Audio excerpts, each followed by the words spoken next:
తమ కంపెనీ లెక్కలన్నీ పక్కాగా ఉన్నాయని, ఎక్కడా అవినీతి లేదన్నారు చెన్నూరు ఎమ్మెల్యే వివేక్ వెంకటస్వామి. ఈడీ ఎదుట హాజరైన తర్వాత మీడియాతో మాట్లాడారు. కాళేశ్వరం మిషన్ భగీరథలో అవినీతిని పట్టించుకోకుండా తమకు నోటీసులా అంటూ మండిపడ్డారు. రాజకీయాలలో ఎప్పుడు కూడా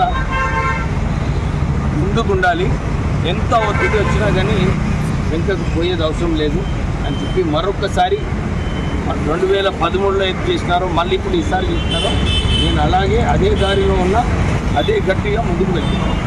మన అప్లికేషన్ ఇచ్చిండు, వీళ్ళందరూ కూడా రేడ్ చేయడం జరిగింది. ఎవరిపైన అయిందా రేడు? ఎవరి మీద కూడా కాలేదు. అది కాక ఎక్కడ కూడా క్యాష్ పట్టుకోలేదు.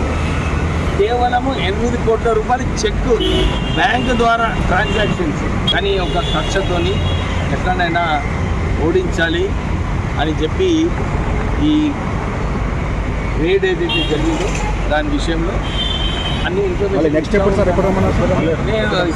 నాకు వచ్చేది అవసరం లేదన్నారు. పేపర్స్ అడిగిన పేపర్లు, బ్యాంక్ ట్రాన్సాక్షన్స్ ఏదైతే ఉన్నాయో డీటెయిల్స్ ఇవ్వండి సరిపోతుందని